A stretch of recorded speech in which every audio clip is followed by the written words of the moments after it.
നിയമലംഘനങ്ങൾക്ക് പിടികൂടുന്ന വാഹനങ്ങൾക്കും കണ്ടുകെട്ടുന്ന വാഹനങ്ങൾക്കും പ്രത്യേക കേന്ദ്രവുമായി മോട്ടോർ വാഹന വകുപ്പ്. സ്ഥലപരിമിതി മറികടക്കാനാണ് സ്വകാര്യ പങ്കാളിത്തത്തോടെ കേന്ദ്രങ്ങൾ തുടങ്ങുന്നത്. വാഹനം സൂക്ഷിക്കുന്നതിന് തുക വാഹന ഉടമയിൽ നിന്നും ഈടാക്കും. ഉമേഷ് ബാലകൃഷ്ണൻ ചേരുന്നുണ്ട് തിരുവനന്തപുരത്ത് നിന്ന് വിവരങ്ങളുമായി.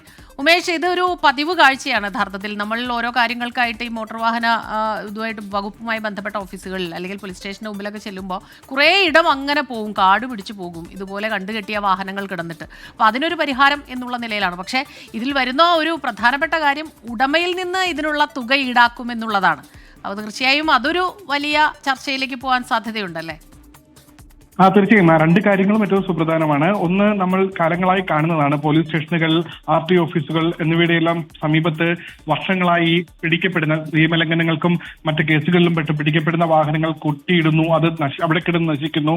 അത് നോക്കാതെയും മറ്റും തെഫ്റ്റ് അടക്കം അതിൽ നിന്ന് തന്നെ പല സാധനങ്ങളും എഞ്ചിനടക്കം നഷ്ടപ്പെട്ട കാര്യങ്ങൾ വരെ നമുക്ക് പല കേസുകളിലും റിപ്പോർട്ട് ചെയ്തിട്ടുമുണ്ട്. ഈ സാഹചര്യത്തിലാണ് ഇത്തരത്തിൽ പിടിക്കപ്പെടുന്ന വാഹനങ്ങൾ, പ്രത്യേകിച്ച് നിയമലംഘനം, നികുതി അടയ്ക്കാത്തവ, ഒപ്പം നിരന്തരമായി നിയമലംഘനം പിഴ അടക്കാത്ത വാഹനങ്ങൾ എന്നീ വിഭാഗങ്ങളിൽ പെടുന്ന വാഹനങ്ങൾ, അത് മോട്ടോർ വാഹന വകുപ്പ് പിടിക്കുന്ന വാഹനങ്ങളാണെങ്കിൽ ആ വാഹനങ്ങൾ അത് സൂക്ഷിക്കാൻ ഒരു സ്വകാര്യ ഏജൻസികളുടെ പങ്കാളിത്തത്തോടു കൂടി ഒരു സ്ഥലം ഉണ്ടാക്കുന്നു. ആ സ്ഥലത്ത് കൃത്യമായ സുരക്ഷാ ക്രമീകരണങ്ങൾ ഉണ്ടായിരിക്കണം. അതായത് CCTV, സെക്യൂരിറ്റി ജീവനക്കാരനടക്കമുള്ളവർ ഉണ്ടായിരിക്കണം. ആ രീതിയിൽ ഒരു സുരക്ഷാ ക്രമീകരണം സ്വകാര്യ ഏജൻസികളുടെ പങ്കാളിത്തത്തോടു കൂടി നടപ്പാക്കുന്നു.